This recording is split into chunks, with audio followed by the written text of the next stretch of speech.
ರೇವಣ್ಣ ಇಂದು ತನಿಖಾಧಿಕಾರಿಗಳ ಮುಂದೆ ಹಾಜರಾಗದೇ ಇದ್ರೆ ರೇವಣ್ಣ ಅವರನ್ನ ಬಂಧಿಸಬೇಕಾಗತ್ತೆ ಅಂತ ಕಲಬುರಗಿಯಲ್ಲಿ ಗೃಹ ಸಚಿವ ಡಾಕ್ಟರ್ ಜಿ ಪರಮೇಶ್ವರ್ ಹೇಳಿಕೆಯನ್ನ ಕೊಟ್ಟಿದ್ದಾರೆ. 41A ಸೆಕ್ಷನ್ ಅಡಿಯಲ್ಲಿ ನೋಟಿಸ್ ಜಾರಿ ಮಾಡಲಾಗಿದೆ. ಹಾಗಾಗಿ ಆ ನೋಟಿಸ್ಗೆ ಉತ್ತರ ಕೊಡಲೇಬೇಕು ಅವರು. ಪ್ರಜ್ವಲ್ ರೇವಣ್ಣನ ಕೇಸ್ ರಾಷ್ಟ್ರ ಮಟ್ಟದಲ್ಲಿ ಚರ್ಚೆ ಆಗ್ತಾ ಇದೆ. ಇವಾಗ ಇತರೆ ರಾಷ್ಟ್ರಗಳಿಗೂ ಈ ವಿಷಯ ತಲುಪಿದೆ. ನೂರಾರು ಜನ ಮಹಿಳೆಯರಿಗೆ ಅನ್ಯಾಯ ಆಗಿದೆ ಅಂತ ಹೇಳಿಕೆಯನ್ನ ಕೊಟ್ಟಿದ್ದಾರೆ. ಪರಮೇಶ್ವರ್ ಗೃಹ ಸಚಿವರು ಖುದ್ದು ಈ ಹೇಳಿಕೆಯನ್ನ ಕೊಟ್ಟಿದ್ದಾರೆ. ಕಲಬುರಗಿಯಲ್ಲಿ ಗೃಹ ಸಚಿವರು ಈ ಮಾತನ್ನ ಹೇಳಿದ್ದಾರೆ. ಹಾಜರಾಗದೇ ಇದ್ರೆ ಅವರನ್ನ ಬಂಧಿಸಬೇಕಾಗತ್ತೆ. ಇವತ್ತು ತನಿಖಾಧಿಕಾರಿಗಳ ಮುಂದೆ ಅವರು ಹಾಜರಾಗಬೇಕಾಗತ್ತೆ. 41A ಸೆಕ್ಷನ್ ಅಡಿಯಲ್ಲಿ ನೋಟಿಸ್ ಜಾರಿ ಮಾಡಲಾಗಿದೆ.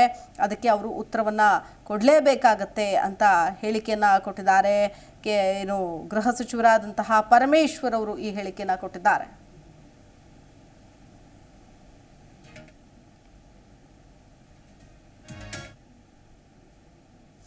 ಇನ್ನು ಕೇಸ್ ದಾಖಲಾಗ್ತಾ ಇದ್ದಂತೆ ಪ್ರಜ್ವಲ್ ದೇಶ ಬಿಟ್ಟು ಹೋಗಿದ್ದಾರೆ. ಈ ಬಗ್ಗೆ ಲುಕ್ಔಟ್ ನೋಟಿಸ್ ಕೂಡ ಜಾರಿ ಮಾಡಲಾಗಿದೆ ಅಂತ ಕಲಬುರಗಿಯಲ್ಲಿ ಗೃಹ ಸಚಿವ ಡಾಕ್ಟರ್ ಜಿ ಪರಮೇಶ್ವರ್ ಹೇಳಿಕೆ ಕೊಟ್ಟಿದ್ದಾರೆ. ಪ್ರಕರಣದಲ್ಲಿ ಯಾರನ್ನೂ ರಕ್ಷಣೆ ಮಾಡೋದಕ್ಕೆ ಸಾಧ್ಯ ಇಲ್ಲ. ಪ್ರಜ್ವಲ್ ರೇವಣ್ಣನ ಕೇಸ್ ರಾಷ್ಟ್ರ ಮಟ್ಟದಲ್ಲಿ ಚರ್ಚೆ ಆಗ್ತಾ ಇದೆ. ಈಗ ಬೇರೆ ಬೇರೆ ರಾಷ್ಟ್ರಗಳಿಗೂ ಈ ವಿಷಯ ತಲುಪಿದೆ. ನೂರಾರು ಜನ ಮಹಿಳೆಯರಿಗೆ ಅನ್ಯಾಯ ಆಗಿದೆ. ಸೊ ಹಾಗಾಗಿ ಈ ಪ್ರಕರಣದಲ್ಲಿ ಯಾರನ್ನೂ ಕೂಡ ಕಾಪಾಡುವ ಅಥವಾ ರಕ್ಷಣೆ ಮಾಡುವ ಒಂದು ಪ್ರಮೇಯವೇ ಬರೋದಿಲ್ಲ ಅಂತ ಹೇಳಿಕೆಯನ್ನ ಕೊಟ್ಟಿದ್ದಾರೆ ಗೃಹ ಸಚಿವರಾದ ಪರಮೇಶ್ವರ್. ಸರ್ಕಾರ ಮತ್ತು ಸಂಸದರೊಬ್ಬರು ಏನು ಲೈಂಗಿಕ ಹಗರಣ ಆಗಿದೆ ಅನ್ನತಕ್ಕಂಥದ್ದು ಪೆನ್ ಡ್ರೈವ್ಗಳನ್ನೆಲ್ಲ ಹೊರಗಡೆ ಬಂದಿದೆ. ಅದರ ಬಗ್ಗೆ ಇವತ್ತು ಬಹಳಷ್ಟು ಚರ್ಚೆಗಳು ಇಡೀ ದೇಶದಲ್ಲಿ ಆಗ್ತಾ ಇದೆ. ಈಗಾಗಲೇ ಅಂತಾರಾಷ್ಟ್ರೀಯಕ್ಕೂ ತಲುಪಿಬಿಟ್ಟಿದೆ. ಇದು ಬಹಳ ಗಂಭೀರವಾಗಿರ್ತಕ್ಕಂಥ ವಿಚಾರ. ನೂರಾರು ಜನ ಮಹಿಳೆಯರು ಇದರಲ್ಲಿ ಇನ್ವಾಲ್ವ್ ಆಗಿದೆ. ತಾವು ಕೇಳಬಹುದು, ನೀವು ಒಂದು ವೇಳೆ ಹಿಂದೆ ನಿಮಗೆ ಗಮನಕ್ಕೆ ಬಂದಿದ್ರೆ ಕ್ರಮ ಯಾಕೆ ತಗೊಳ್ಳಿಲ್ಲ? ಸ್ವಾಭಾವಿಕವಾಗಿ ಯಾರು ಬೇಕಾದ್ರೂ ಕೇಳ್ತಾರೆ ಈ ಪ್ರಶ್ನೆ. ಆದರೆ ಎಲ್ಲಿಯವರೆಗೆ ಕಂಪ್ಲೇಂಟ್ಗಳು ಬರೋದಿಲ್ಲ.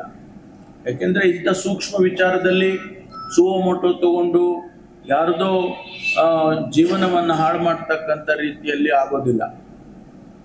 ಅದಕ್ಕೆ ಕಂಪ್ಲೇಂಟ್ಸ್ಗಳು ಬರಬೇಕಾಗ್ತದೆ. ಆನಂತರ ಕಾನೂನು ಚಾಲನೆ ಆಗ್ತದೆ. ಹಾಗಾಗಿ ಯಾವಾಗ ಒಬ್ಬ ಮಹಿಳೆ ಕಂಪ್ಲೇಂಟ್ ಕೊಟ್ಟರು, ಅದರ ಆಧಾರದ ಮೇಲೆ ಮಹಿಳಾ ಆಯೋಗ ಸರ್ಕಾರಕ್ಕೆ ಪತ್ರ ಬರೆಯಿತು. ಅದರ ಆಧಾರದ ಮೇಲೆ ಸರ್ಕಾರ ಮತ್ತು ಪೊಲೀಸ್ ಇಲಾಖೆ ತತ್ಕ್ಷಣ ಯಾವ ಸಮಯವನ್ನು ಕೂಡ ಕಳೆದೆ CIDಗೆ ವಹಿಸಿ ಅದರಲ್ಲಿ ಸ್ಪೆಷಲ್ ಇನ್ವೆಸ್ಟಿಗೇಷನ್ ಟೀಮ್ ಮಾಡಿ ಈಗಾಗಲೇ ಚಾಲನೆಯನ್ನ ಕೊಟ್ಟಿದೆ. ಸಂಸದರೊಬ್ಬರು ಜಿ ಕನ್ನಡ ನ್ಯೂಸ್ ಈಗ ನಿಮ್ಮ ಮನೆಯಲ್ಲೇ ನೋಡಿ. ಎಲ್ಲ ಕೇಬಲ್ಗಳಲ್ಲಿ ಈಗ ಲಭ್ಯ.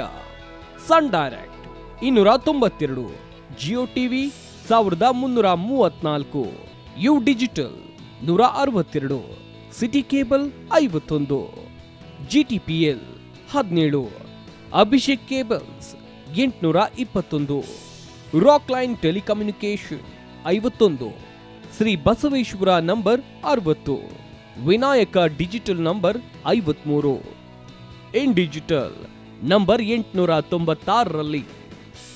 ನಿಮ್ಮಿಸ್ತದ ಜಿ ಕನ್ನಡ ನ್ಯೂಸ್ ನೋಡಿ ಆನಂದಿಸಿ.